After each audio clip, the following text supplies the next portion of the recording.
actually had the meeting start at 6 o'clock. There was a miscommunication where the television crew couldn't be here to record. We started the meeting already, but just for the sake of the public, we're going to kind of go back through the motions a little bit, just as we had done already before. So I will go ahead and restart the meeting. Call to order a special meeting for the Poplar Bluff City Council. Stand for an invocation by Councilman Tinsley. Most gracious Heavenly Father, we love and praise you, and so thankful to be here tonight. Lord, we're just thankful for what you're doing in our community. We ask you to continue to lead us and guide us, to walk with us and talk with us. But Lord, we just ask your blessing upon this council tonight, that they make honest and moral decisions, and that we just keep the community in our forefront. We just praise you for your blessings. In Jesus' name we pray. Amen. Amen. Roll call. Councilman DeGaris. Here. Councilwoman Abshir. Here. Councilman Branham. Councilman Tinsley. Here. Councilman Johnson. Here. Mayor Pro Tem Russian. Here. Mayor Pearson. Here. We have 6 present and a quorum. Disclosure of interest. Any member of the City Council may disclose any possible conflict of interest dealing with either any item on the printed agenda or with any matter discussed at a previous meeting.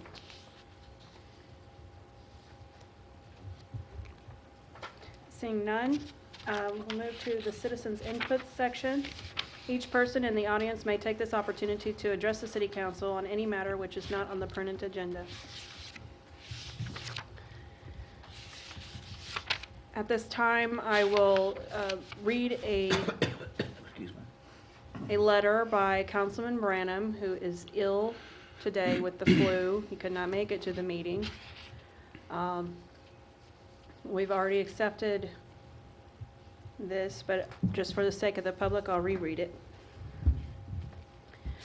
States, Madam Mayor and Council, several months ago, my wife and I began construction on a new house with plans of completion in spring of 2015.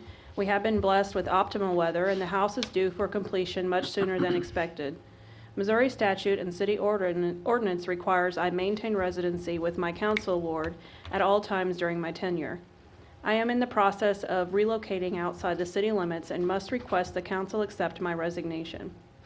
It is my desire for the council to appoint a temporary replacement to fill the remaining 4 months of my term to ensure continued representation of the residents of Ward 4 until the April election. I would like to thank the current council members as well as past council members for their hard work and dedication in preparing and promoting long-term goals for our city, all of which are obtainable with continued dialogue and a commitment from everyone to work together for the good of our city and citizens. Over the past several years, a huge emphasis has been placed on retail development. Poplar Bluff now has a large area created for that purpose. I strongly recommend the city pursue with the same vigor ever possible option to rebuild the industrial park and the manufacturing jobs that have been the backbone of our local economy since the 70s. Our city presently stands at a crossroad. During my life, I have found you should learn from the past experiences and apply those lessons to future endeavors. I am very excited about the renewed substantial conversations between officials from Poplar Bluff, Butler County, and members of Three Rivers College working on long-term solutions for the growth of our city. That is an unprecedented step in the right direction. I would also further encourage the council to reach out to all other entities and local business leaders as a team plan for the many future challenges. The growth of our city rests on the shoulders of not only local government, but also requires the support of local businesses, many of which have operated in our city for generations. Although I will no longer be living within the city limits of Poplar Bluff, I intend to continue to support our community through participation in charitable and volunteer organizations. I will always consider Poplar Bluff my home. I want to take this time to thank the residents of Ward 4 for their trust and the support they have given me. I have considered it an honor to represent them, and my time spent on the council will never be forgotten. Sincerely, Johnny E. Branham, Councilman, Ward 4, City of Poplar Bluff. So, I'd like to thank Councilman Branham for his service to the community and to Ward 4. He will be greatly missed, and we wish him the best in all of his future endeavors. And earlier, Councilman Rushing, or Mayor Pro Tem Rushing made the motion to accept Councilman Branham's resignation, and it was seconded by Councilman Johnson. So, did anyone else want to make any comments in regards to that? I'd like to thank Johnny for his service. He's been a true mentor to me and was instrumental in our election, and just want to thank him for his service. And he's always been a strong mind on the council, and we'll miss him tremendously.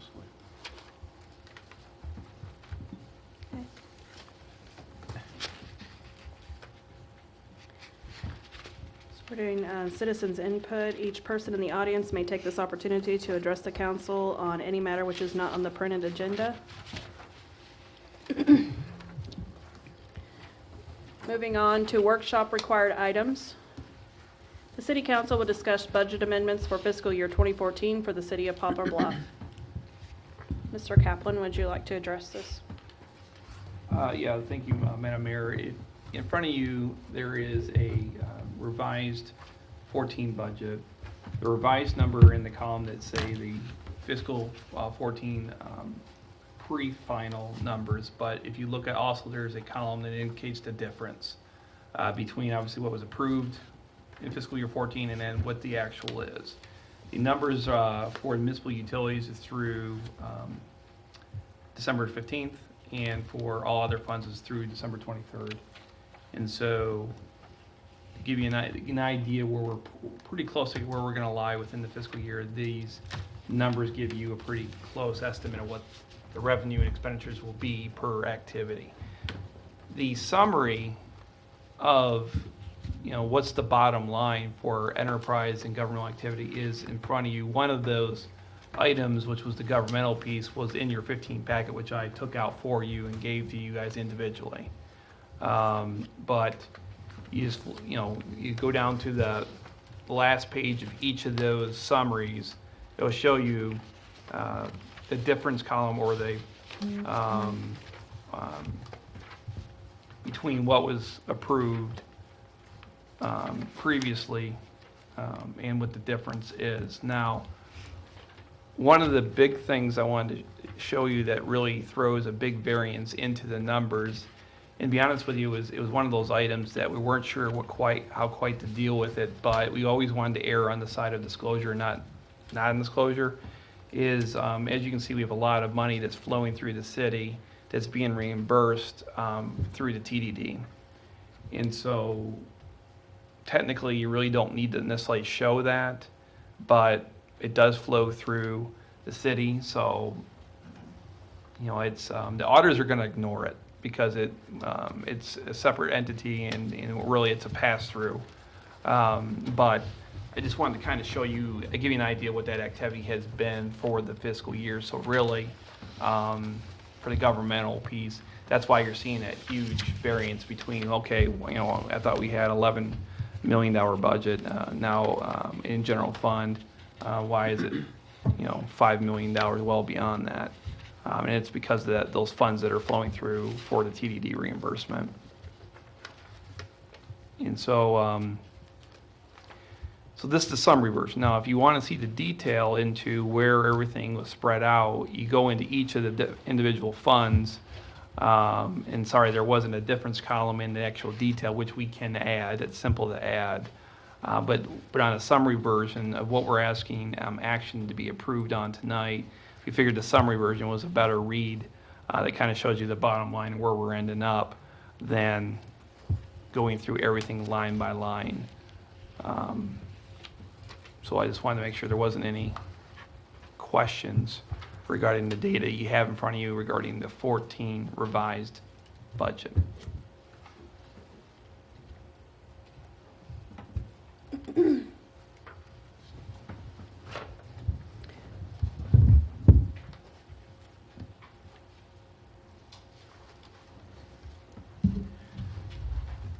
think the only item, Mr. Kaplan, that I'd have a question on, the next to the last page of the one that we had in our 15, total expenditures.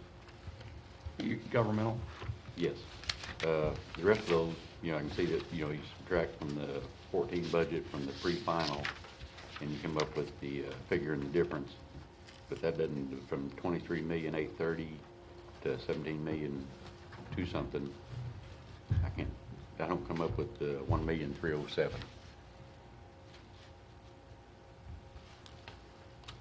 Oh, I see what you're saying. That, yeah, you mean the bottom line after the net, you're talking the 1,568,316? No, the total expenditures. It's on the next to the last page. Right, no, it's the line above it. I see where you're getting Yeah. the 1.3 Uh-huh. from, but below that, see what that is if you take this simply revenue minus expenditures equals that number. The, like for example, in 2014, pre-final, you had 22.2 million in revenues. You got 23.8 million in expenditures. The difference is 1.6 million in the whole. That's the version that includes the TDD revenue. Okay, the revenues is up on And the so first page of that. yeah, so the same thing with the 2014 difference column is you had, the approved budget of 17.2 million, and you had a pre-final, well, I wonder where they're getting that 260 from though.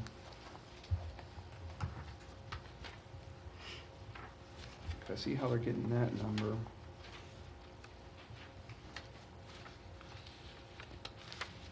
That number, I'm not so certain. Sorry.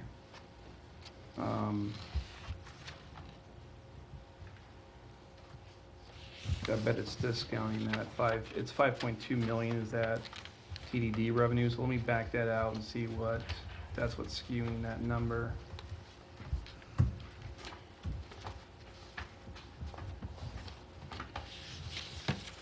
Yeah, it looks like it. So once you back out that TDD number, your total revenues for the pre-final is 16,982,031.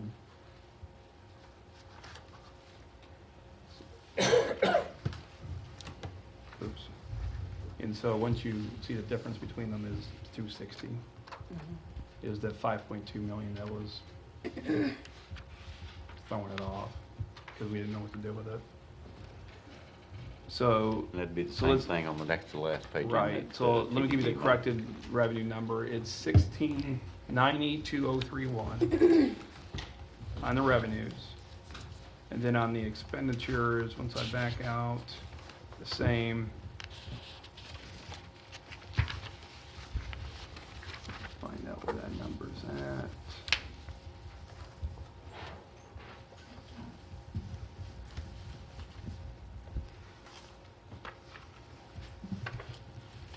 It's not calculating there. Let me calculate.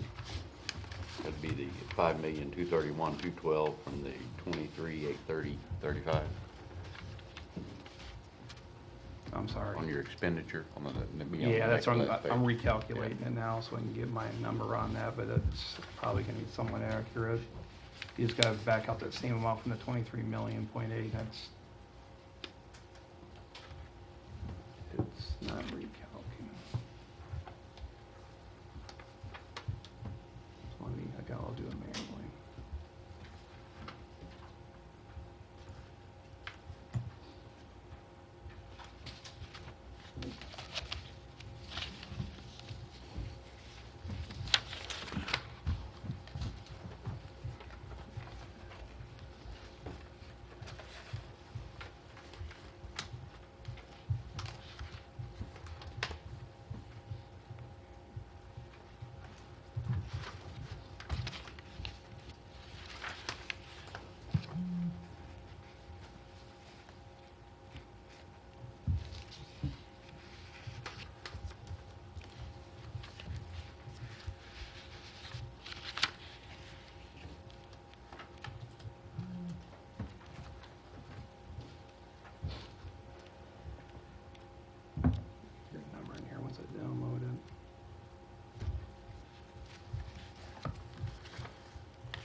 I take that 23 million, 23,830,035, subtract out the 5,231,212. And then your expenditures are 18,598,823.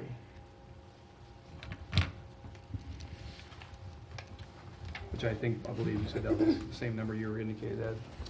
Where would I put that out on here? Total expenditures for governmental is 18,598.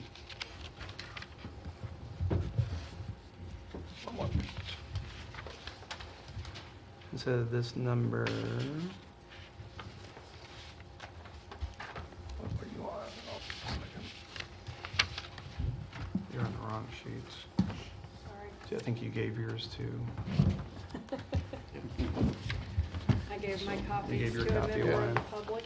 But did everyone see, so on the expenditure piece, again, 18,598,823, does everyone see where to put that number? Dave? Jack? Yeah. Betty? Yeah.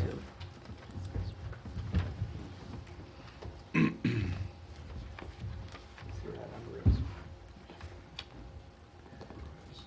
We're changing this number. 223.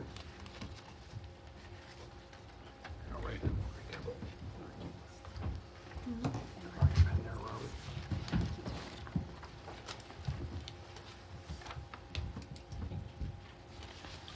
But now that goes here. Right there. Okay. Yeah.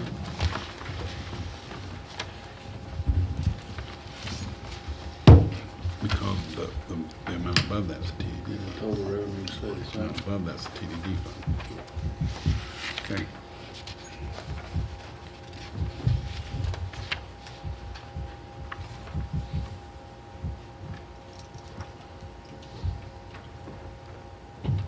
That's what he pulled out of there. There you go.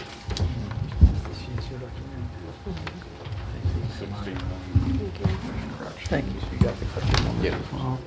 Yep. You got it. I didn't have my calculator. You got it. Heath, just make sure we have this right over here.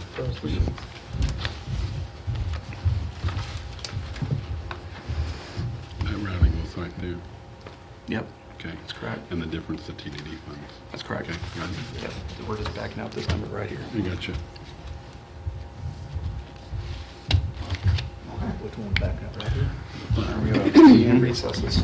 Does everyone understand what he was discussing? Just a minute. Okay, did anyone want to comment or? That'll be a difference of,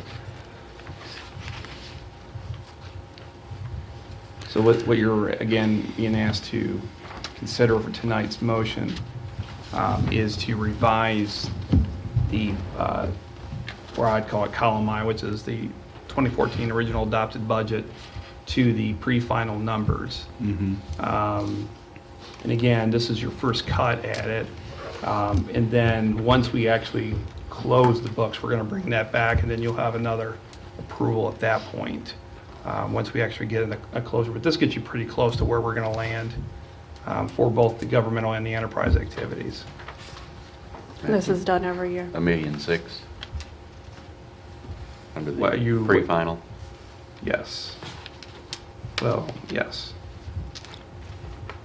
And then you got your enterprise was about one.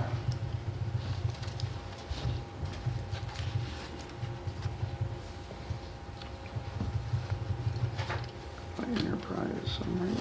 I think mine shows 1,485, 216. Pre-final.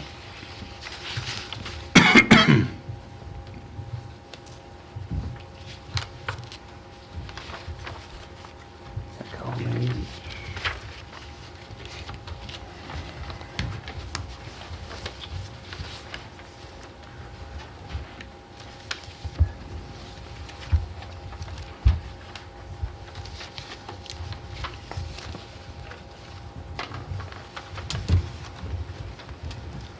It's no, that's on the, you're talking about the enterprise side, Ed? Yes. That is, you got revenues of 49.9 million roughly, you got 49,922,300. And you got expenditures of 49,617,593. With a positive position of 304,707. You see that 304,707 number? Mhm. That's where you're landing on your enterprise. Does everyone see where that 304,707 bottom line is on the enterprise summary?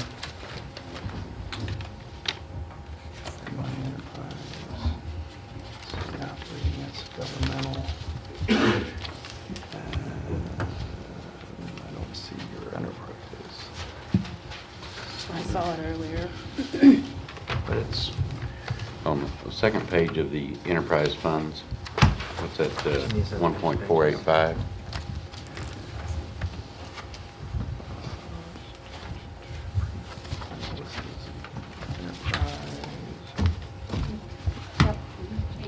I'm sorry, Ed.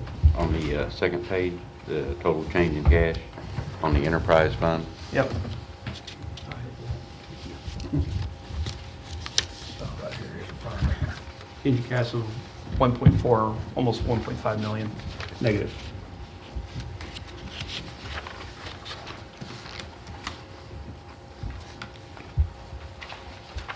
Because the 300,000 was before transfers. After transfers, that's where they end up.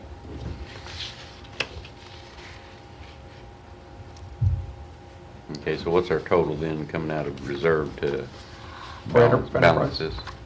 So enterprise, you're looking at, and again, it's estimated, 1,485,216. And governmental.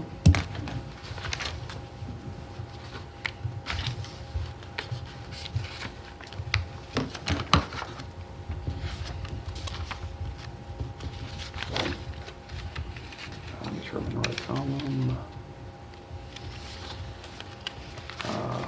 4,184,915, but keep in mind, you had your sale of the cable in there. So 4,184,915 positive.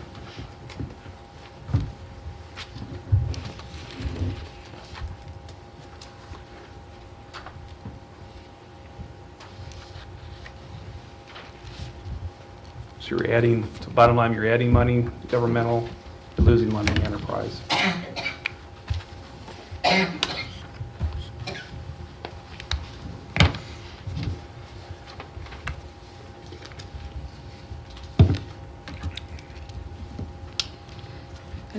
Would there be, if we didn't have the cable cell in there, what would the difference be? Well, It's kind of hard to pull it out, I know. But I could probably do it. Because the cable sale is here. Your cable. Your sale of cables, I got it, it's 8,148,091. And you back that out, it's just gonna be, your cash will deplete by that same amount. It shows you how important that sale was for your cash position. did we have a decreased revenue? As to why we're only 4.8 million positive, is what you're saying? Yeah. You know, we had all those funds that are negative that we talked about. They're pulling against that balance. Okay. You had your health insurance fund, you had, you got your, what's being reserved for Coliseum, et cetera. Health insurance, Coliseum. Two of the biggest ones. And then any operational losses.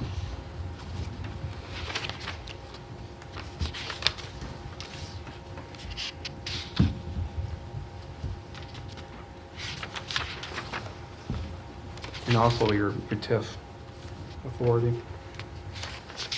Keep that in mind, we have to get that caught up, what we owe to that fund, special allocation fund.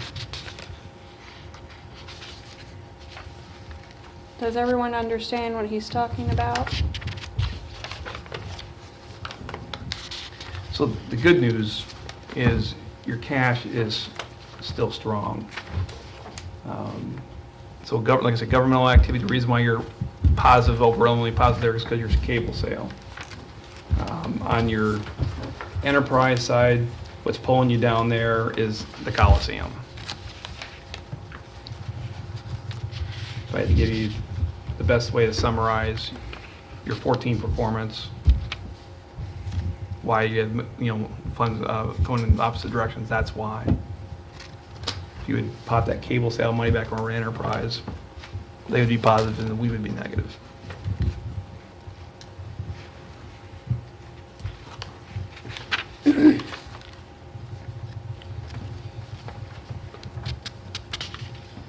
Is there any other questions, anything else I can help dive into for anyone?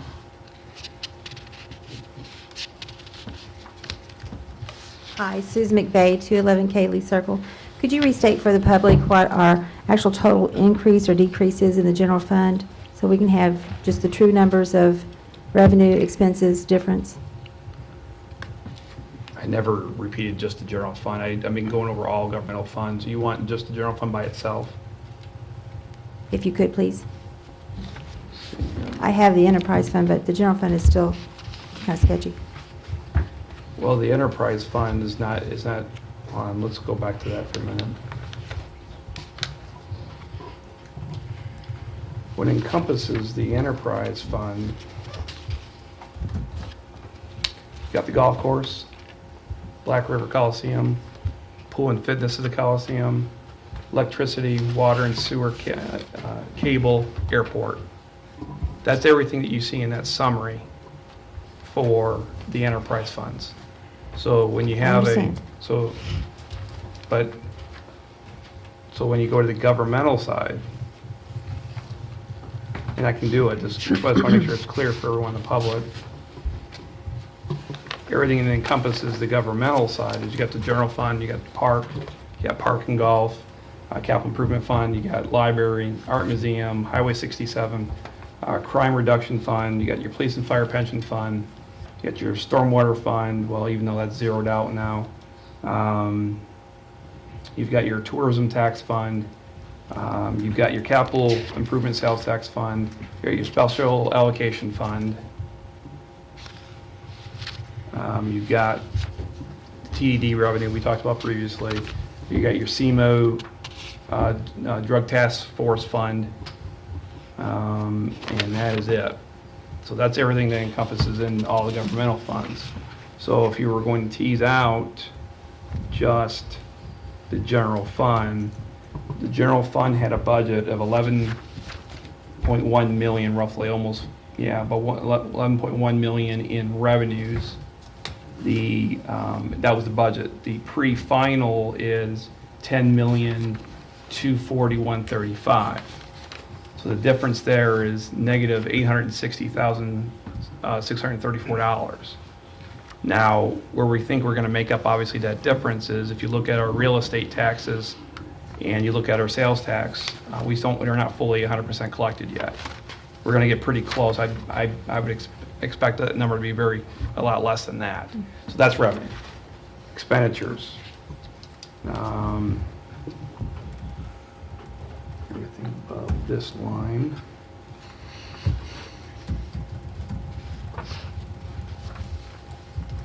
Expenditures, you got 10,804,698.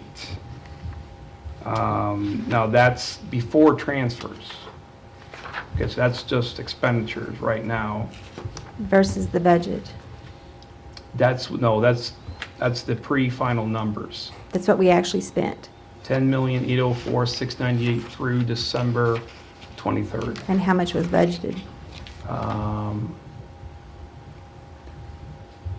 on one sec here. Budgeted is right next to it.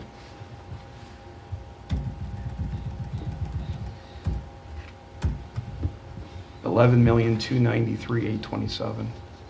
11,293,827. 827. So we budgeted more than we spent. correct. We're under budget. We're under budget. We're under budget. For 2014. Before transfers. Yes. In the general fund. Answer your question. Yes, Yeah. that's what I'm But asking. that's before transfers.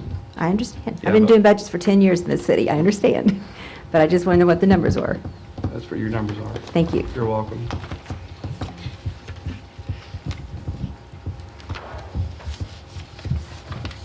Do we have any motions?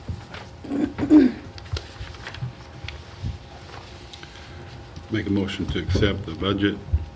Now, do you want to do the pre-final, or we're going to do the budget itself? Well, I just need to make a motion to move it to the voting session tonight. Yes, I'll make the motion, we move it to the voting session. Second. Motion and a second to move item A to the voting session to be held tonight. All in favor? Aye. Aye. Opposed? Motion carries.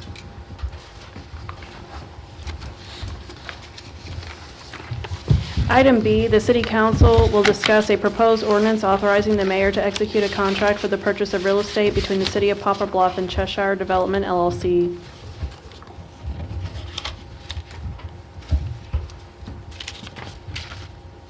Mr. Kaplan.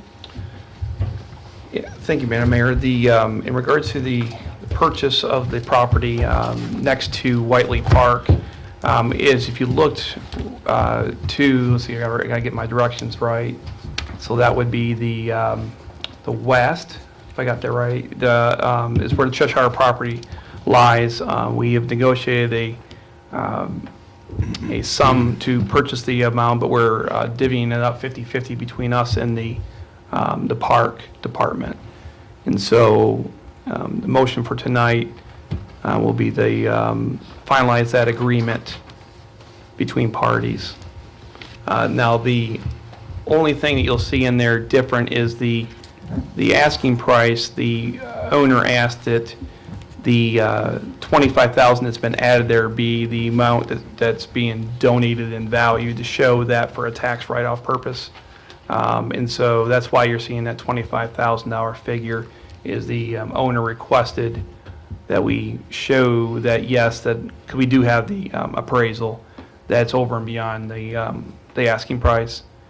He doesn't want the full credit for that appraisal. He just wants $25,000 towards the credit. So that's why you're seeing that $25,000 figure in the agreement. But outside of that, everything else is in line with exactly what was agreed to. Any questions that I can help answer at this time? Need a motion to move it to the voting session tonight? Yes. I'll make the motion. I have a motion on the table to move item B to the voting session tonight. I'll second. And a second. All in favor? Aye. Aye. Aye. Opposed? Motion carries. Item C, the City Council will review a proposed ordinance authorizing the mayor to execute a contract with Maximus Consulting Services Incorporated for a cost allocation study. Mr. Kaplan? Madam Mayor, this item was previously already awarded to Maximus. However, we didn't at the time have the agreement drafted. So we do have the agreement ready. It's been reviewed by legal counsel, but we just wanted to have a motion to actually approve that agreement and have the mayor sign off on it. So it was a cleanup item from previous. Does anyone have any comments or questions? Nothing's been changed from our previous. The amounts are exactly the same. Just that this is the actual agreement itself and allowing the mayor to execute the agreement. Any motions? I'll make them. Go ahead. Make a motion, we move it to the voting session tonight. Second. Motion and a second to move item C to the voting session tonight. All in favor? Aye. Aye. Opposed? Motion carries. Moving on to the action required items. Bill number 7765. The City Council will take action on an ordinance authorizing the mayor to renew the property and casualty insurance for the City of Poplar Bluff. Move first reading of bill number 7765. Second. Motion and a second for first reading of 7765. All in favor? Aye. Aye. Opposed? Motion carries. Mr. Smith. An ordinance of the City of Poplar Bluff, Missouri authorizing the mayor of the City of Poplar Bluff to execute a contract to renew the property and casualty insurance for the City of Poplar Bluff. Move for second reading. Second. Motion and second for second reading of Bill number 7765. All in favor? Aye. Opposed? Motion carries. Mr. Smith. An ordinance of the City of Poplar Bluff, Missouri authorizing the mayor of the City of Poplar Bluff to execute a contract to renew the property and casualty insurance for the City of Poplar Bluff. Move for adoption of bill number 7765. Second. Motion and second for adoption of 7765. Any comments or questions? Roll call. Councilman DeGaris. Yes. Councilwoman Abshir. Yes. Councilman Branham. Councilman Tinsley. Yes. Councilman Johnson. Yes. Mayor Pro Tem Russian. Yes. And Mayor Pearson. Yes. We have 6 yes votes. Bill number 7766. The City Council will take action approving a disaster recovery plan for the City of Poplar Bluff. Move for first reading of Bill 7766. Second. Motion and second for first reading of 7766. All in favor? Aye. Aye. Opposed?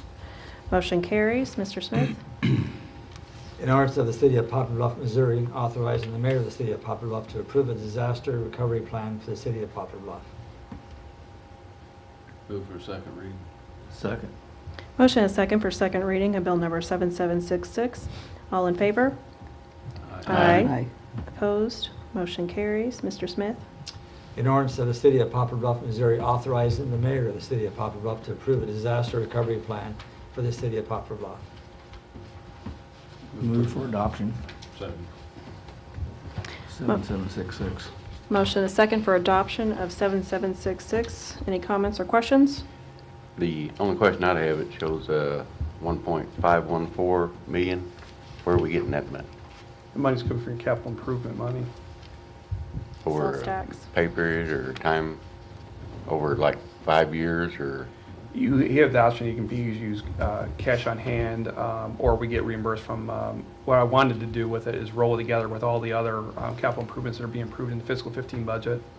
And then it'll be one big package that'll be a part of that. On the, like the IT one with the? With cars, everything that's being approved in the 15 budget, it'll be all in one, what I would prefer would be one big package with that. Because, you know, when we were talking about this, you know, we was talking about how good it would be for the region.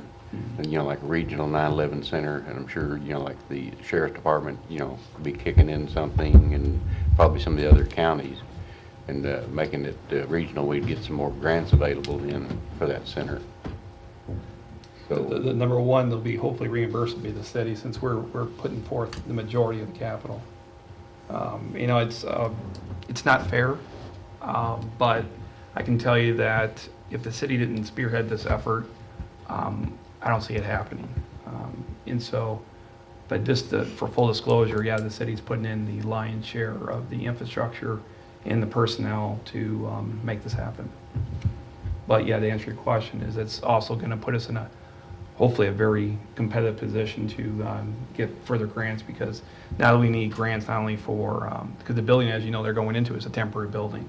We got to get them into a permanent setting, so we got some needs there.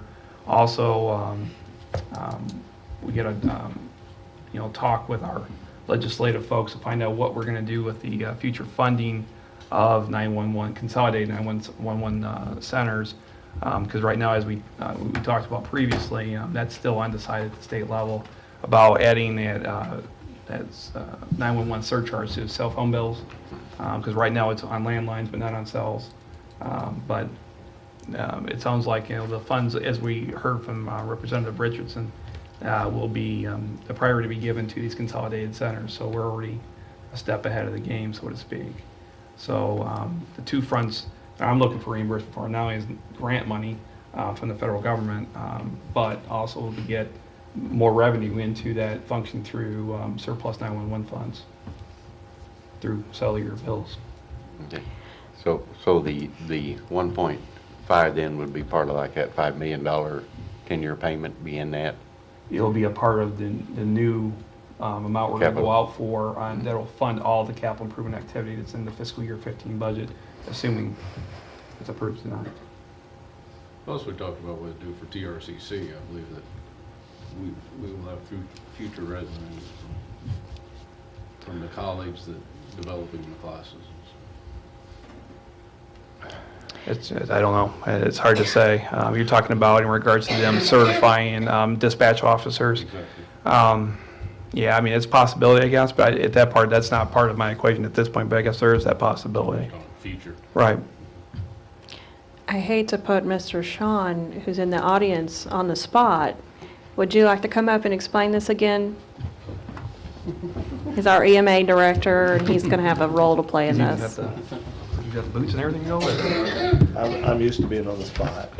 Madam Mayor, council members, yeah, I think that what this measure does, and if I'm reading it right and understanding, not necessarily will 1.5 million be spent, or if it is, it does collateral things besides just the 911 aspect.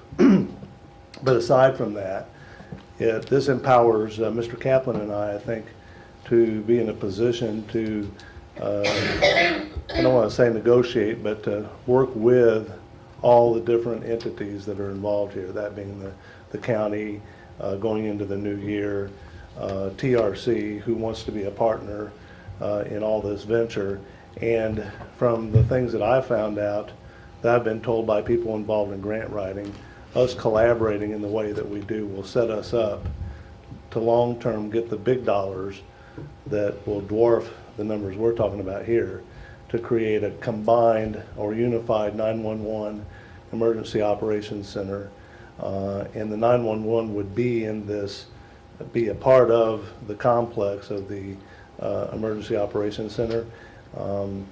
You know, if something big happens, some of the disasters like we talked about last meeting, were to happen, one of the things we want to survive is 911. Communications would be paramount. And therein lies some of the magic of what Mr. Kaplan has outlined in terms of redundancies of capabilities. If none of those things work, then it doesn't matter anymore, I guess is what I We're would back say. to the Stone Age. It just doesn't really matter. So, you know, it really just puts us in a position where we can spend intelligently. The truth of the matter is the bulk of 911 needs in Butler County is overwhelmingly City of Poplar Bluff. We agree we're all in Butler County, and we agree that it's a large amount that we all have to bear.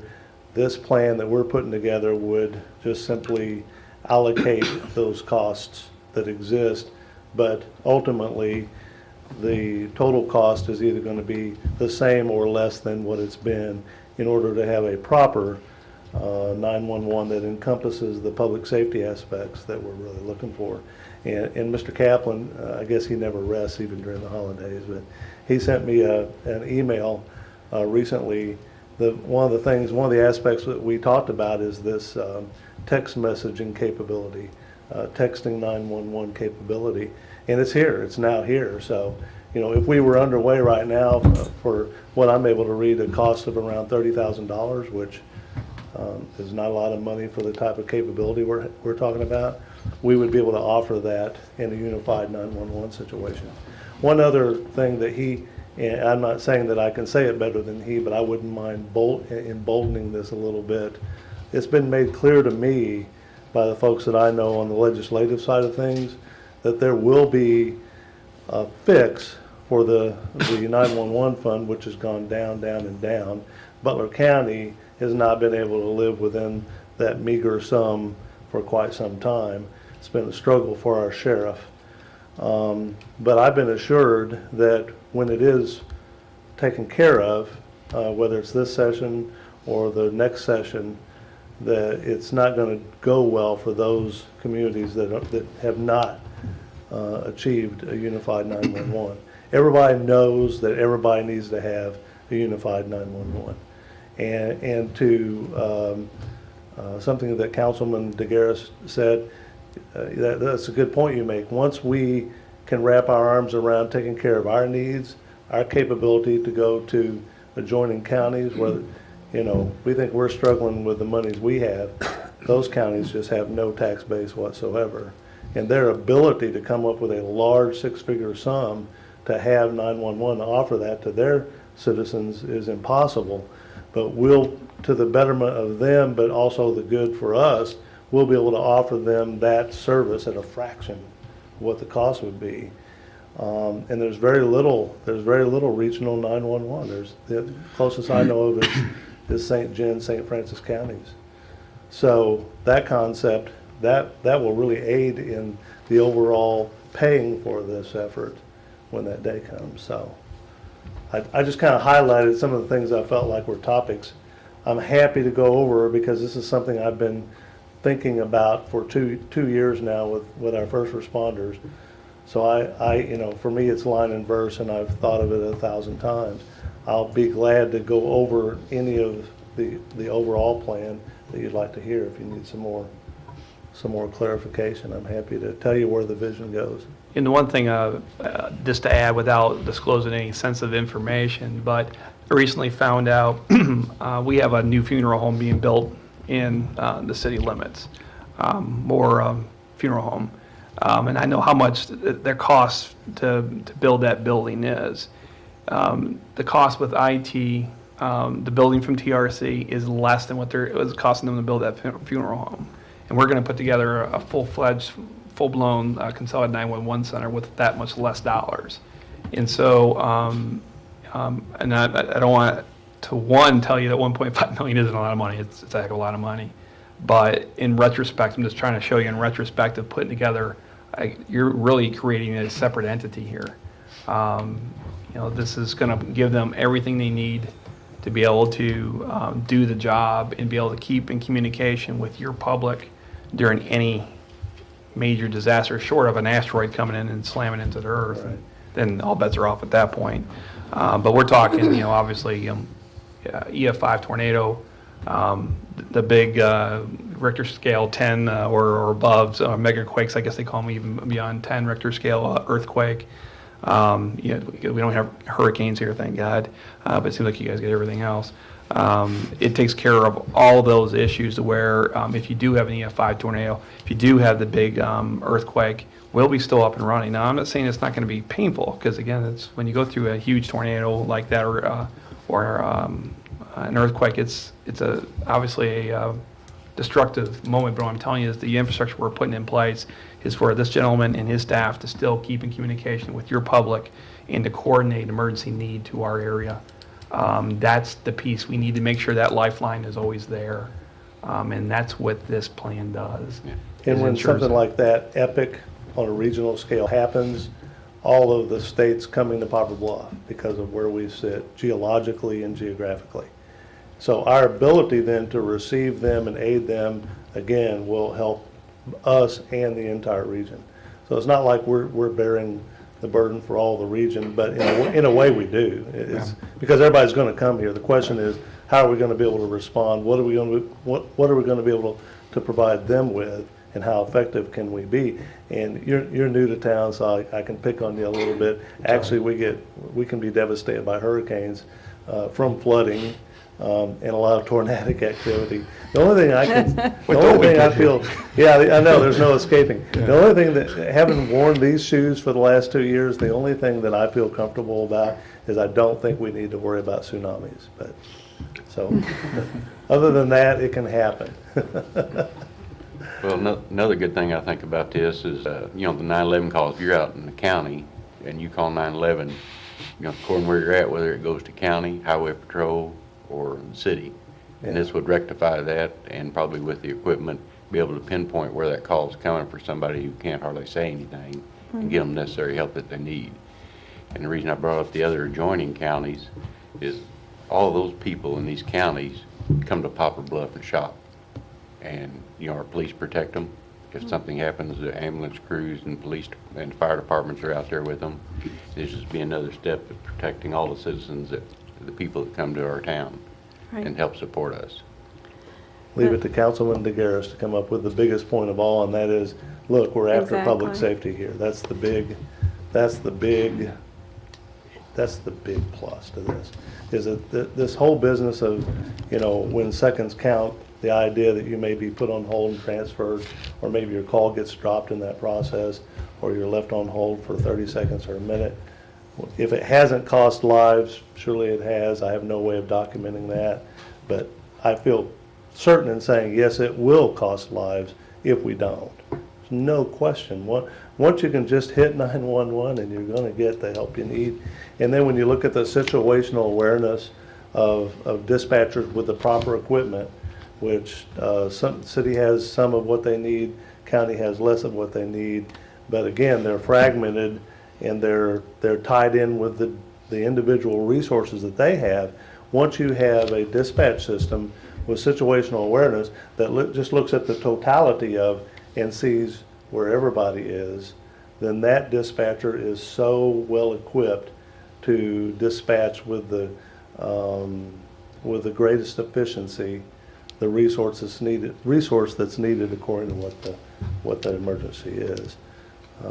And from one of the things that I've studied, one of my big jobs is going to be trying to get folks to not dial 911 except when they really do need 911. So you'll hear a lot of public service stuff from me on that, because the amount of calls that they get that just are not 911 related, that's what drives a lot of the cost of what we bear right now. And I know no other cure for that other than to be as efficient and safe as we can be, and then reflect to the public, please don't call 911 when you need a pizza, or that you're angry with your neighbor.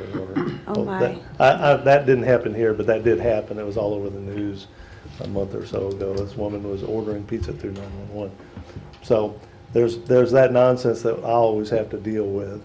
So, but all those things that Councilman DeGarris was pointing out, they all funnel down to is the greatest public safety for all of Butler County, not just Poplar Bluff.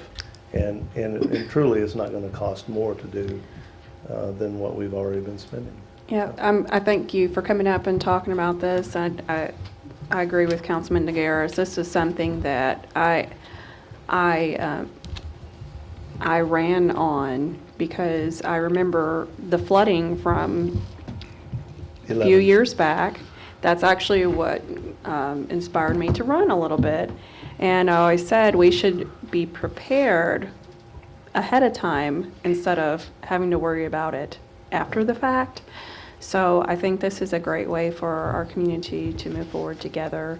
Butler County is very important to Poplar Bluff, and I think that the council should approve this. Any other questions? Thank you for giving me a few moments. Thank you. Thank you. Thank you.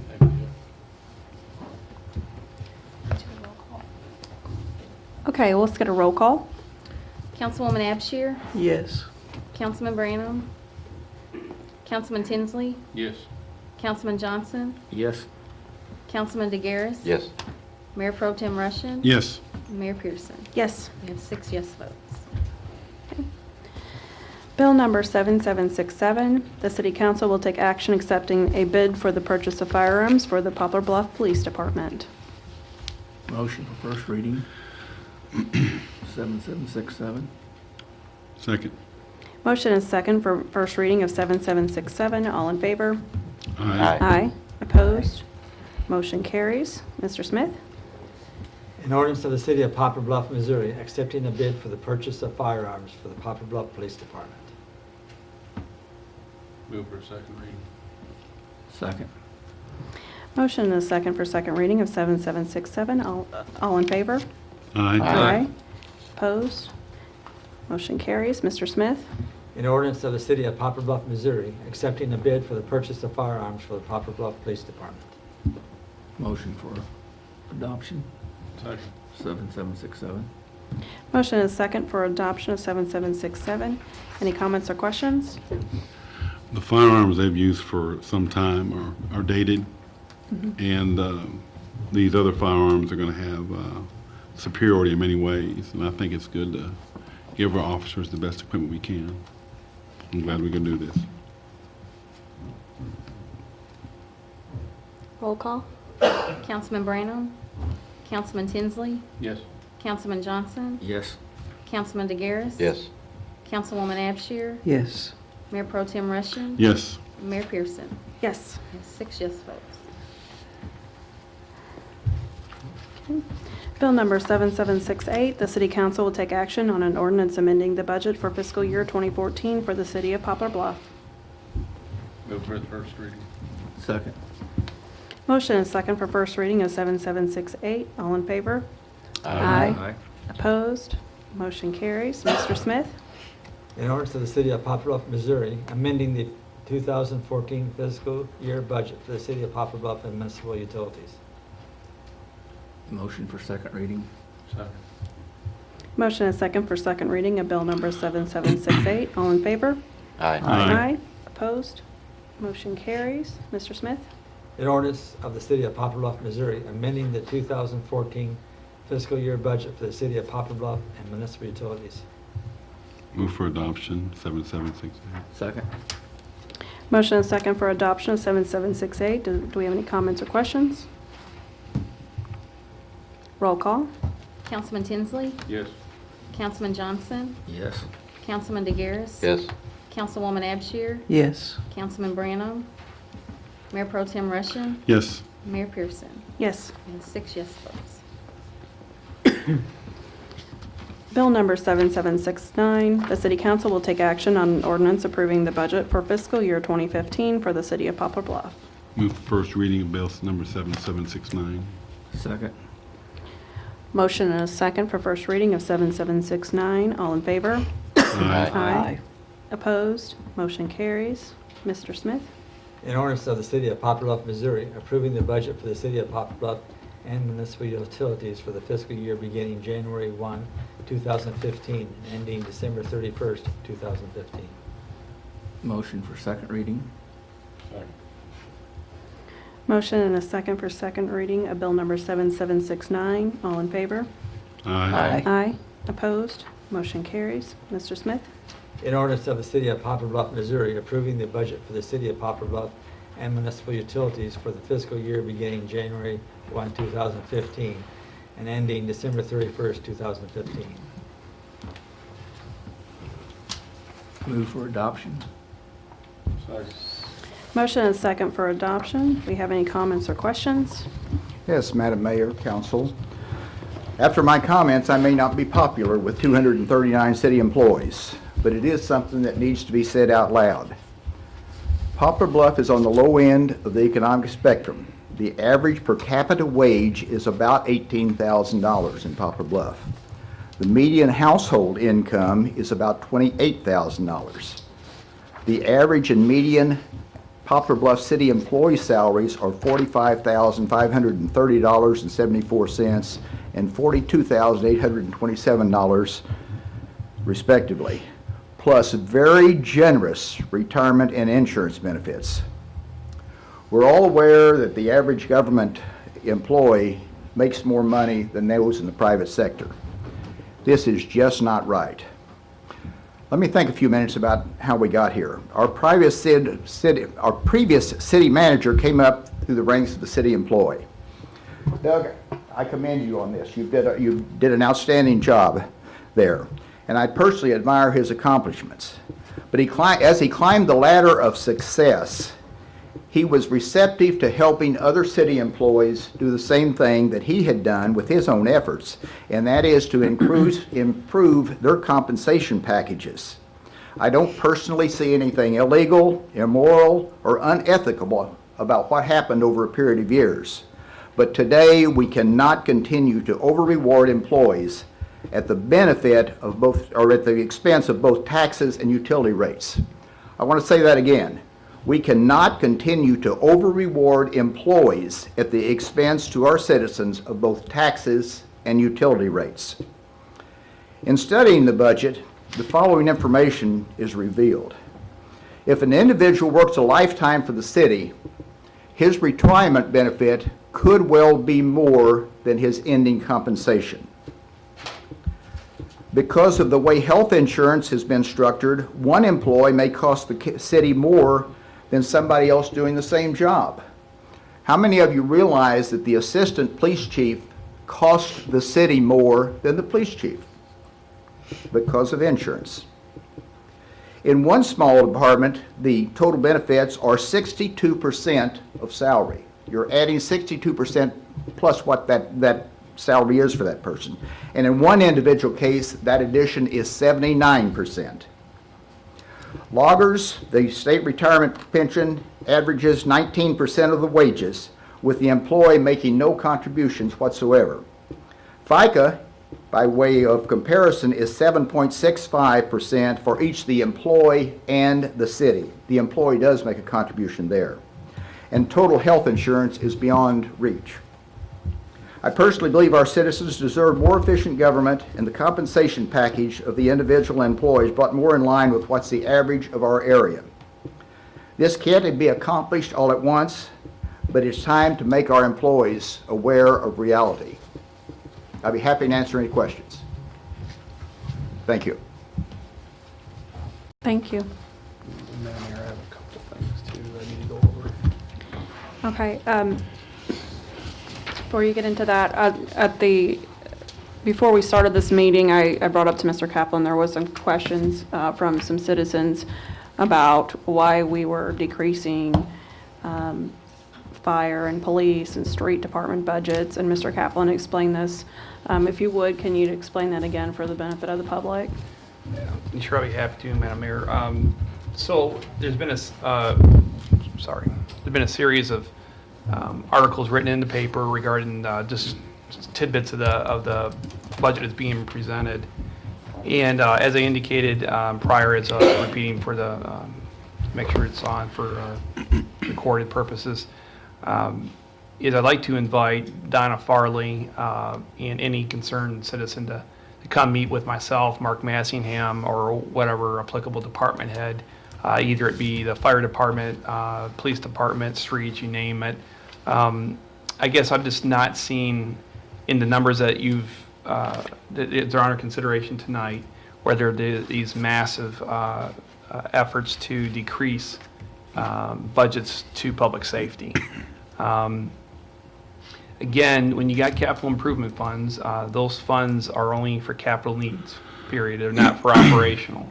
And so in blending those numbers together, it really completely throws a lot of mud on the situation. So I think there's a lot of bad information out there that I think can easily be cleared up once I have a chance to meet with Mrs. Farley and anyone else. But in regards to public safety, if anything, we're strengthening public safety through efforts that we've done tonight.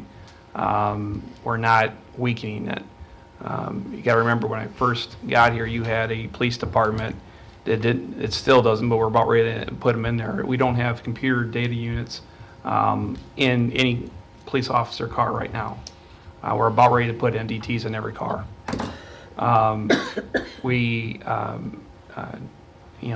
It would be the first department, or if not the only department that has all rank and file officer will have a body cam on them. We just approved tonight for new guns to be put into our police department. The budget has for capital dollars for new vehicles. I think the confusing part with what I saw in the article regarding the vehicle piece is that we're not purchasing vehicles anymore. We're going to be leasing vehicles through a governmental lease program. Instead of purchasing a vehicle and just running out to life until it dies, we're going to lease vehicles, either a 3 or 4 year. In my budget, I'm presenting to you a 4-year. So when those cars meet a certain mileage criteria, they'll be sold off to other agencies, and then we'll replenish the fleet. But about every 5 cars every year, we can replace through a lease program versus purchasing them outright. Also, getting back to the budget, there was one thing that I am very thankful that Mrs. Farley put in the newspaper. That when I read it, I looked at it and I'm like, it was correct. There was an allocation error in the police budget. Now, the same dollars across the board were still the same, so the dollars never changed. It didn't go up or down.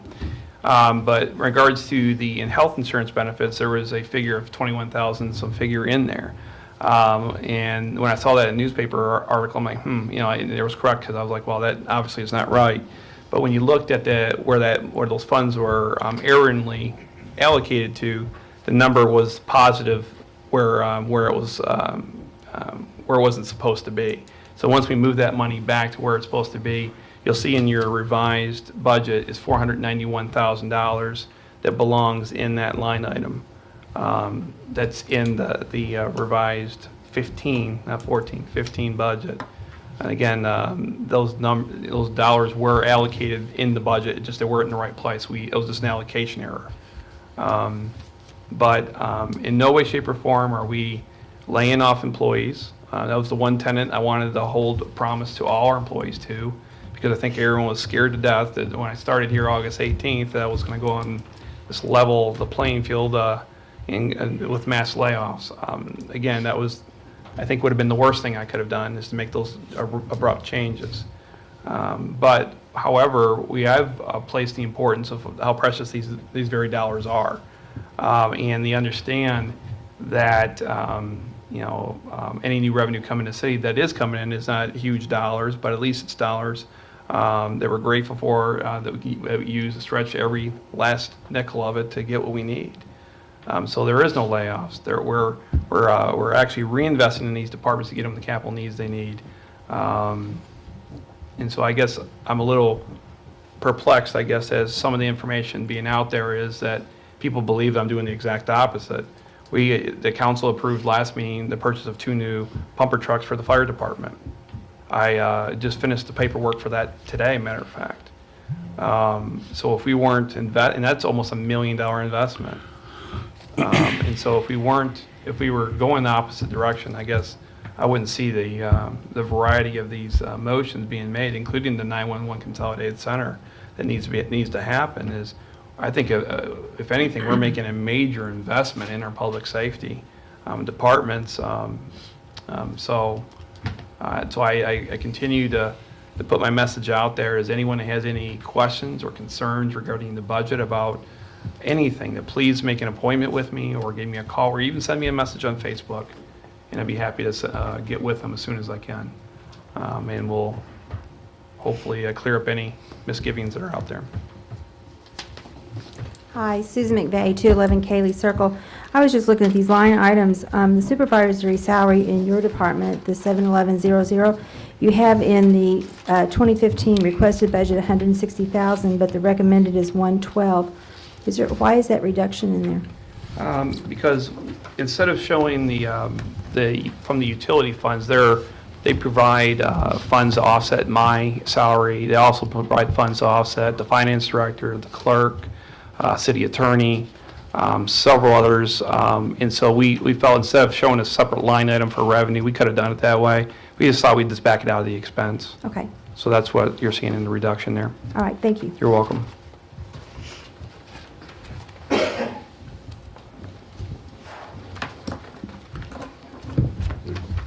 Few things, and it may be correct, like I say, that one I had in mind about the police departments, and if it's been corrected in there.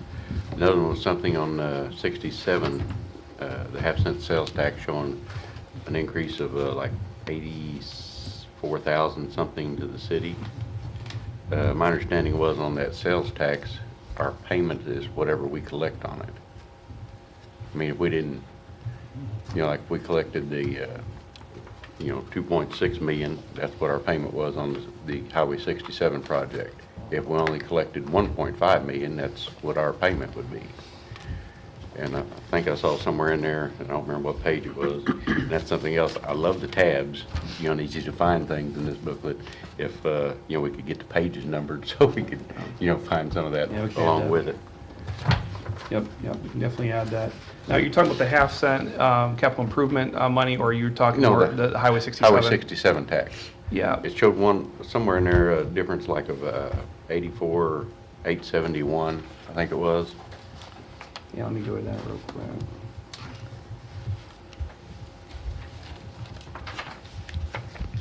All right, so Fund 670. Pardon? Line It's showing a positive of 84,871. So I'm sorry, your question again? That's not going into our fund. It's going in the Highway 67 Yeah. fund. I mean, let's, pretty good payment we make on that. And so I said, when I was looking at that, it looked like that was extra over what our normal payment would be. And that 84,000 would be, was added into our revenue, and that it shouldn't be. It wouldn't be That's added what I into general fund revenue, no. No, Okay. it stays within the activity. Okay. And then there's city utilities. Which one? I think it's Going back to that, doesn't that show our increase in sales tax? On which fund? This 84, the one we just talked about, is that not a direct reflection of our increase? Well, correct. That's Yeah, our increase in common. we're hoping. Yeah. We're hopeful. That's that we'll- projection. Yeah, projection. Right, I'm sorry. And then on Which the, utility?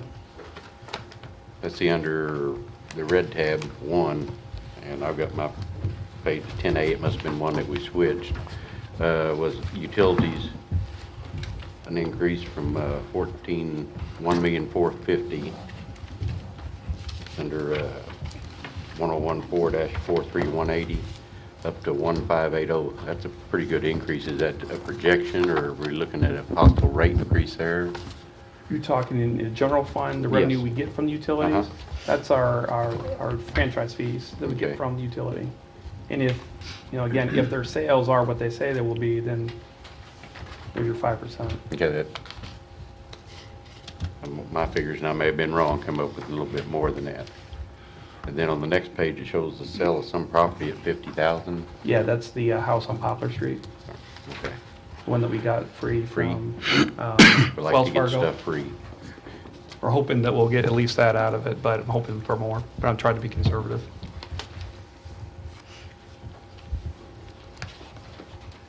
And we got a pretty good increase on the 1 cent sales tax with that same deal for, And actually, I'd like to address that if you don't mind, Sure. Councilman DeGaris. Because I did read that as well in the paper. It indicated that we'd be an all-time high over the last 10 years. Well, I can only go from the data that was given. When I talked to Alan Bornstein from the 8 Points Development, they actually believe, and actually you'll talk with the developer here in the near future, that the PGAV revenue study was very conservative to their standards even.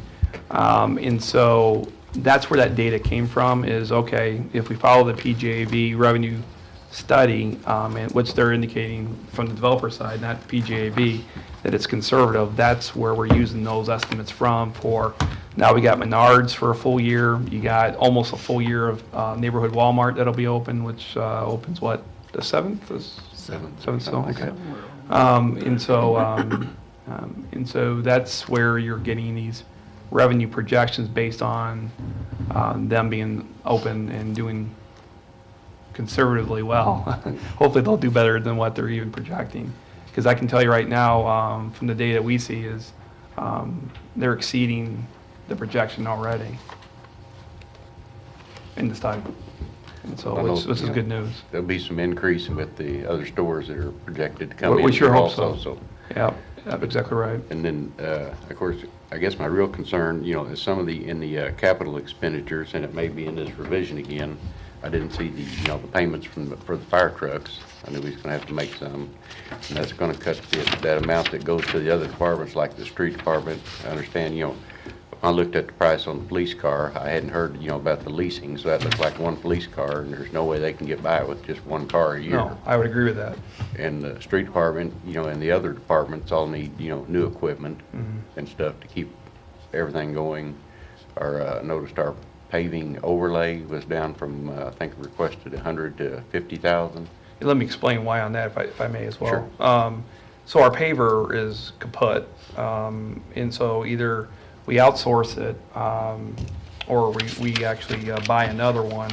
And so instead of that activity, you're seeing that activity within the line item of the street department, is again, I want to see those activities within the half-cent sales tax fund, because again, that's what we advertise to our public, is we'd be using that half-cent dollars if we remove the sunset provision to pay for, paving the streets, maintenance, all that good stuff. Police, fire. Right, and so we're going to actually see more of it. Again, right now, previous is, we saw maintenance of our existing paved structures, but we didn't do a whole lot on our unpaved structures.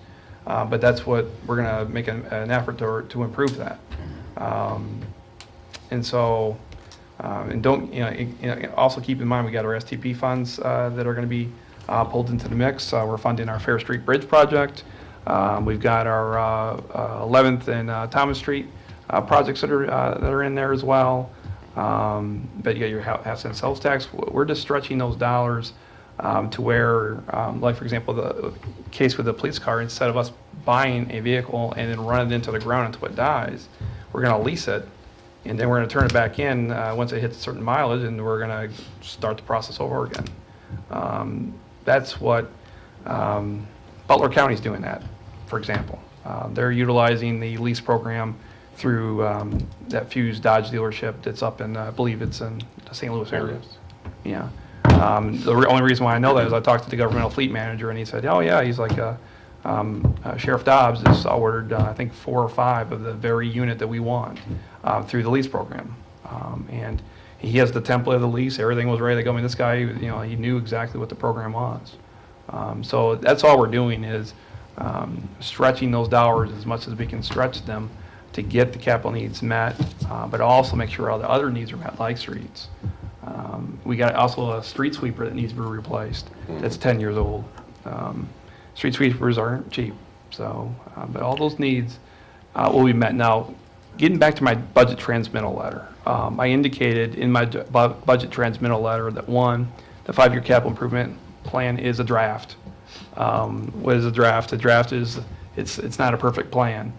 It'll be analyzed and reviewed annually because it will change. The one thing I can tell you, it will change because as capital needs, because right now we're hoping that we can get by another season with a street sweeper if we put some repairs into it. Let's say this completely dies, we're going to have to replace it, and we'll have to shuffle the deck and move money around a little bit to make that happen.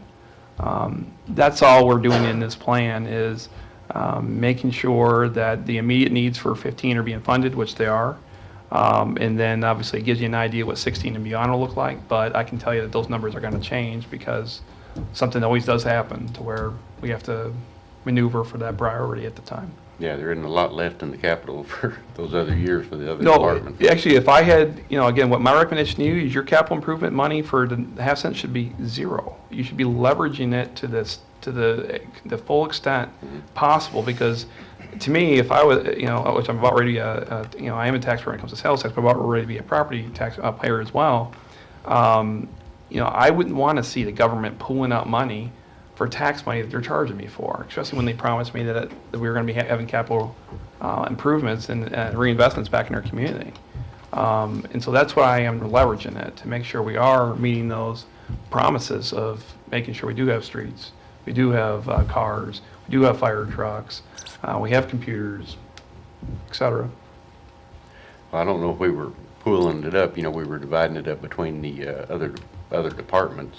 We had like 700,000 or 800,000 over the big purchase items and stuff that was divided up for the other departments for like equipment, backhoes that are used daily, and different things like that, and computers for say the clerk's office or different things, which is equipment and things. I don't think we were really pulling it up, making a big hole there for throwing it back in reserve. I think the capital. No, you can't put it in reserve. No, I mean, but there is a separate reserve for capital improvement monies. But you were pulling up money, so if I go to your capital improvement fund, which, let me do that real quickly, if I may. Let's see here. You had a pooled cash balance of $1.4 million. Is what I'm saying is $1.4 million leveraged against loans to make that money exponentially larger, to make larger investments in capital improvements. That's what I'm basically doing. It's just a difference in management style, where previously you're just paying cash straight out for these assets. I'm saying instead of paying for a car straight up, lease it. And I want to try to do that wherever I can to again stretch these dollars, because to me, I want to see every nickel being applied towards our capital needs. And the other was the employee costs. You know, I know we're probably in negotiations with, should be in with the fire department right now. Didn't, see anything in there for raises. And contrary to what Mr. Christmas says, I think all of our employees deserve raises. They work hard. They're our biggest asset. They keep the city going constantly. Yeah, I mean, And we've always tried to keep that balance. You know, there's Yeah. some, like the police department, that can't be union, the supervisor aren't union. We've even got people in the street department that could be union but chose not to be, so, they get the same raise as the union employees do. right. If I may, just a comment on that as well, on Mr. Christman's comments. I've heard that comment now over my career of now just 10 years. And, yeah, I don't know when it happened. See, myself and my wife, who now is no longer a school teacher, but was for over, 15 years, I believe. We don't know when it happened at some point, but it seemed like public employees somehow became the enemy. When the bubble blew in '08 on the housing market, and then obviously Michigan was in a one-state recession before the rest of the nation went down with it. I can tell you that the argument that I hear over and over is, why doesn't governmental employees pay their proportionate share of benefits that the private employees pay? Well, I can tell you that a chief financial officer, like, let's say, Mr. Massingham, what he would make in the private sector, of the same like employees would be making 10 times probably what he's making now in easy, probably even more than that. And so the argument is simply, and all due respect to Mr. Christman, it's not valid. You cannot compare governmental employees and their benefit package to the private sector. I know we've been trying to do this for the last several years given the recession, but it's completely and utterly unfair to public employees. Like this raging concern over police officers. You know how much those guys make? They make basically nothing. And they're out there with bulletproof vests on, is hoping to just get to the next day without getting killed. And we're going to somehow complain about their benefits. I understand the argument. And yeah, are the benefits rich? Yes, but you know what? The pay's not that great. And you're putting your life on the line every stinking day you put on that badge. Exactly. And it's every time and same with the fire department, every time you run into a fiery building, who knows what's going to happen? A beam can fall on you, anything can kill you. And that these guys are making pennies on the dollar compared to people in the private sector. And I don't mean to go on and belabor the point about getting on my soapbox here, but public employees, it takes a special individual to be able to go into a career. You're not going to be rich going into this profession. But the one thing that's solace to be able to recruit people, at least we got a nice nest egg waiting for us when we retire. I think that's the least we can do to our employees, the least. Now, is it expensive? Sure it is. But you know what?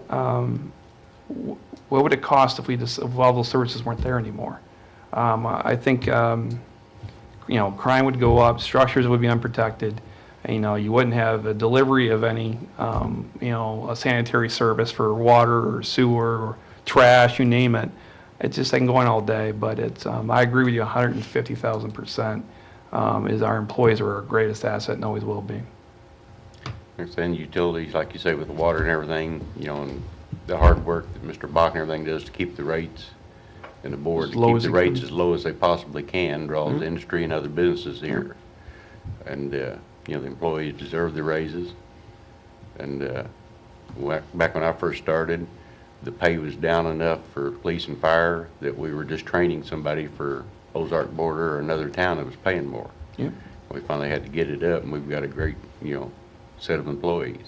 Yeah, if you do a classification study right now, which I'm going to do here in the near future, I believe you'd see by position, we would be paid relatively low in compared to the market. And that's just my guesstimate until I have the data. But I would agree that across the broad spectrum of the city, the employees are underpaid.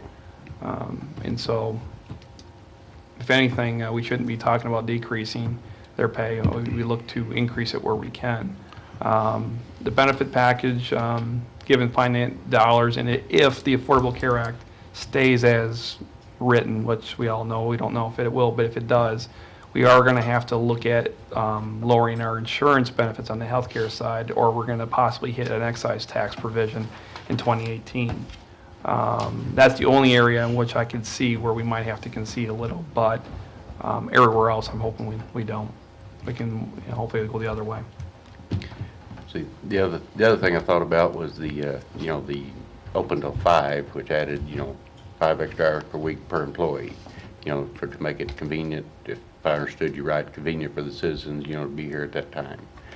And I don't know how many people come in from that 4 to 5, but I thought, all those departments that we did that with, just making a rough estimate of just a mean figure, when I figured it out, come up like maybe 150,000 increase in salaries over the whole group of different departments. And I thought, with each of them having more than one employee, why couldn't they do like 8 to 4 like they were, and the other half do 9 to 5 and do the same thing and save us $100-something thousand? Well, I mean, it was an option, I'm not going to lie. But again, I wanted to keep the operation. I felt like we needed to be here at least 40 hours a week. And so that's why I made the recommendation to fund those government activities to where we're available Monday through Friday, 40 hours a week, bar holidays. Well, we still would be with, my synopsis, it'd just be split, 1 hour, half as many people in the morning, and same thing in the afternoon. You only got so many people. I mean, you Yeah. can do that in some departments, but Yeah. not all of them you wouldn't be able to. I mean, but that, You'd have to cross-train or have something. the person, the person there till 5 and save us a substantial amount of money. Right. And, Well, and again, I took a chance to, in this case, like you said, we got a lot of employees across the spectrum that are underpaid. This just gets you closer to, for these employees at least, closer to where they need to be. Increasing someone's pay from 7 hours a day to 8, yeah, did they get an increase? Yes, they did. But I think we're getting good services out of those departments and those employees, so. But no, I'm not going to deny that that is an option, Mr. Garris, but it just wasn't the one that I felt was the best choice. I felt like the best choice was to invest in those very employees that we talked about, that we want to see them earn more money when we have the opportunity to do such. Yeah. And the last thing I'll bring up is your assistant, part-time assistant, that's a new position that no other city manager had, and part-time, and looking at the budget, that was going to a full-time position. Mm-hmm. And was the rate of pay that I saw there was like 50,000. I think that's what it showed. Well, the reason why it shows the 50,000 is you got two different positions in there. You got the administrative assistant, and then you've got the proportionate share of the arborist that we're taking on from the Parks Department for the enforcement of the tree ordinance. So that's the reason why you're seeing that. Those are two positions that are in there. Yeah, we're paying the arborist at the Park Department, or the Park Department's paying her now to do that job. And we agreed to pick up 50% of it, since we're going to be adding on her duties, because they were not going to, the Parks Department was not going to allow her to take on additional duties. They weren't going to, unless we were going to go into a partnership with them, so that's what we negotiated. I was, seeing that, I didn't know, about the arborist, but as I was saying, that part-time position going to full-time, we got the benefits there, and I don't know how much of that is the assistant, if it's combined in there, but that's more than some of our police officers or firefighters or some others that's been working 20 years make. I don't think that's right to our employees that put so many years in to do things and get their pay up. Because like when I first started, I took home $60 a week, and the officers or firemen or something that's making like 42 or so, all of a sudden somebody that's been here less than a year is going to be making more than them. What is her salary going to be? It's in position control. Let me bring that up real quick. I understand. I had the same question, and I asked him about it because I wasn't I didn't really understand why there was a need for an assistant. And then he reminded me that Lori Pam, all of them in there are so over inundated with work, they could barely get through what they had in front of them. So I think that this assistant has kind of taken some of that $15 an hour. burden. She makes $15 an hour. That's typical. So I Well, understand that's what it that. was when he came up with the, part-time was 15 when, they hired in. Yeah, this is 15 with benefits. It's still 15.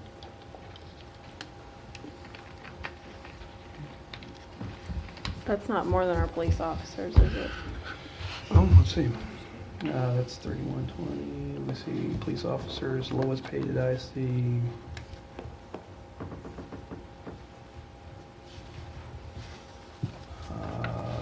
No. The lowest paid patrolman that I see is 36, almost 37,000. And her pay is 31.2. We got a police clerk that's making 31.9, so actually it's the same amount the police clerks are making, and the secretary. What's the hour requirement and for employment to qualify for health insurance and loggers? Full-time employment, Is that once you're... 35, 30, 40 hours? What is it? Well, right now, and that's a good question because it's not consistent across our personnel policies, but, right now, what I would determine per this budget, a full-time employee is a 40-hour-a-week employee. Before, that wasn't the case. You had employees that were working less than 40 hours that were full-time. So is there minimum hours to be considered full-time employee and have insurance and logger benefits? There will be. The policy is, again, that's what Jackson Lewis is going to work with right now, because we need to consolidate down our policies because it's vastly inconsistent across the spectrum of our employees. And we need to work on Probably a that. labor law that covers that on the number of hours. Right.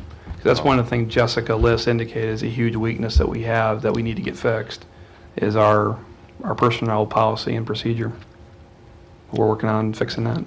Okay. 40 hours a week is what the majority of employers consider full-time, so I don't understand why it would be less than 40. I'm glad you're fixing it, is what I'm trying to say.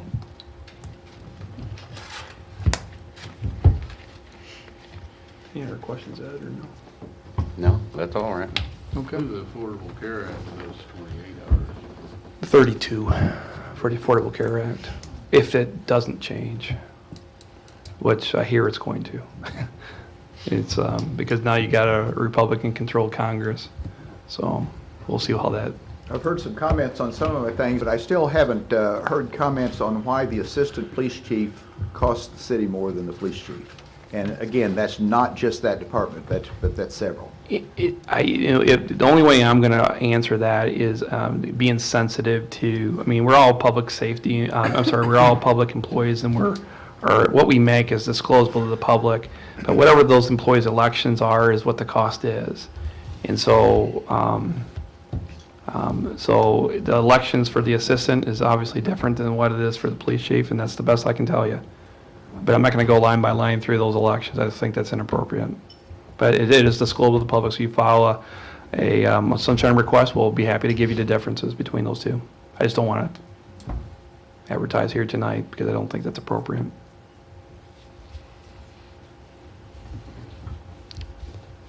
So basically, the police chief is probably not taking as many elections as the...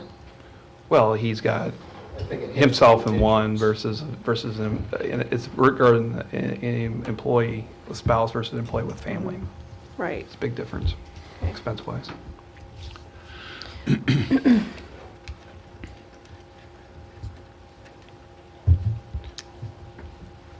Okay, are we ready for a roll call? Okay. Go ahead. Councilman Johnson? Yes. Councilman DeGaris?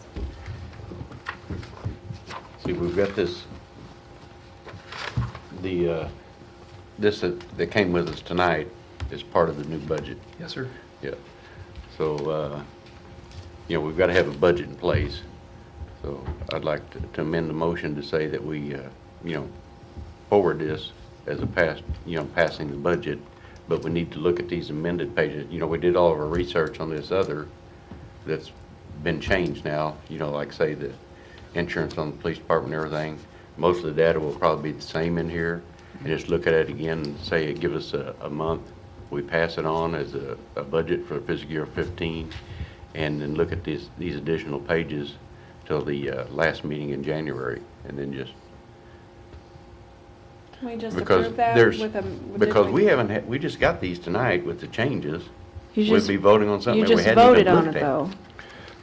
Yeah. You just voted yes on it, though. Well, if you approve the budget, We're at gonna any time, approve the the council budget. at any discretion can amend it. can amend the budget. So I mean, that's already a foregone conclusion. So you can already amend it at any time.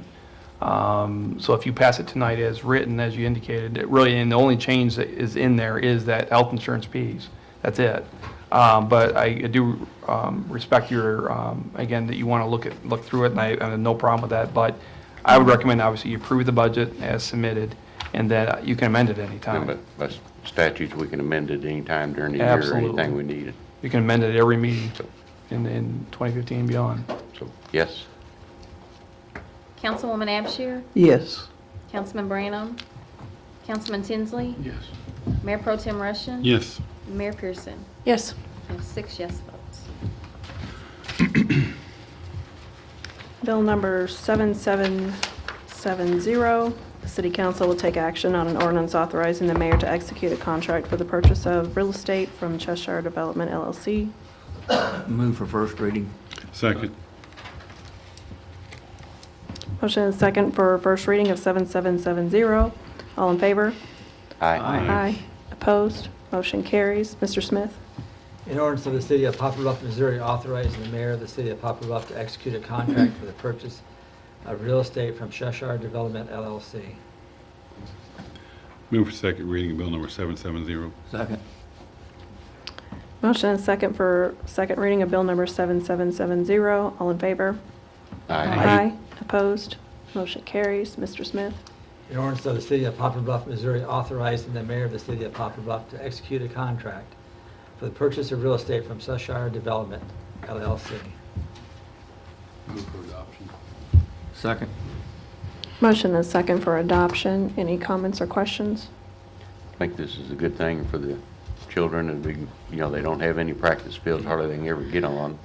And when we talked about this, I think we were even looking at some extra parking, which is needed. This fulfills some of the needs for the children in the community for quite a while down Ward 1. Yeah. It's ideal with regards to location of the existing park and other soccer fields, and it will really help a lot with a bit greater and more productive complex. I'm going to abstain from this only because I don't have a conflict of interest. I've already spoke with the city attorney about it, but I do work for this gentleman's daughter, just temporary, and I don't want to, I'm just not going to vote on it. So even though it's not a conflict, I just feel I should abstain. Councilman DeGaris? Yes. Councilwoman Abshir? Yes. Councilman Branham? Councilman Tinsley? Yes. Councilman Johnson? Yes. Mayor Pro Tem Russian? Yes. We have 5 yes votes.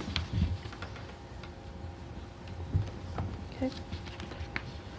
Bill number 7771, the city council will take action on an ordinance authorizing the mayor to execute a contract between the city of Poplar Bluff and Maximus Consulting Services LLC for a cost allocation study.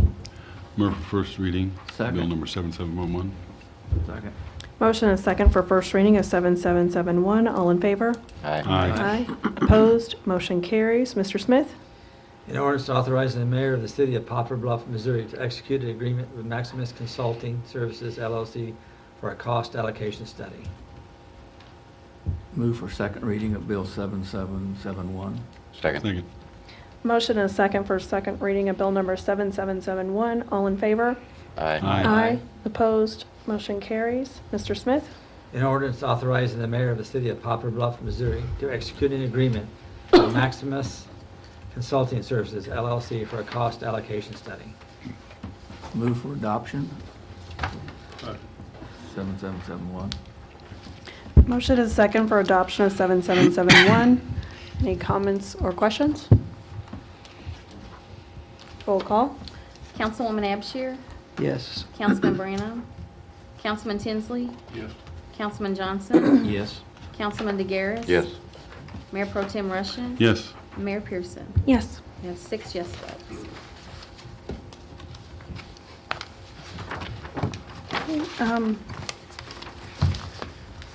Would anyone like to make a motion for adjournment after the city manager's Yeah, I'll make a report? motion. We have an adjournment after the city manager's report. Second.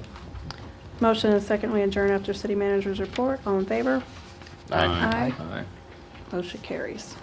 Thank you, Madam Mayor. The only item I have to further report on is regarding the ongoing work with our with 8 Points Development in regards to basically the follow-through of the redevelopment agreement between the city and 8 Points Development. We're now at a point where we're ready to move forward after being thoroughly educated as to all the ins and outs of everything that the city agreed to. We're now ready to proceed with educating the council as to the information which we have accrued. In regards to January the 5th, we would like to have as much time with you in closed session to go through all the details and idiosyncrasies of the agreement. We've got data that is very sensitive, that qualifies obviously under legal privilege for us to go into executive session about. So Mark Grimm from Gilmore Bell will be here. Also, your financial advisors from First Southwest will be here as well. And so when I mean by time, I mean several hours it will take to go through this information. So in regards to the meeting on January the 5th, Madam Mayor, the earlier we can start, the better. I'm thinking either a 4 or 5 o'clock start to give you guys plenty of time to not only take in the information, but ask questions of the consultants. It'll have to be at 5 o'clock because I got a doctor's appointment in St. Louis that morning, so I'll drive back. Okay. Is that okay with everyone? 5 o'clock? So like from 5 to 7, so about a good 2 hours. But now, do we have a regular meeting on the 5th? Or You do. So we'll do that first, then we're going to close? You're going to close first, and then? We'll do the closed session first Okay. in this case. Yeah. To give you guys plenty of time for this one item. Okay. Okay. That's Make all a I have, Madam motion, Mayor. make a motion to adjourn. Motion and second to adjourn. All in favor? Aye. Is this?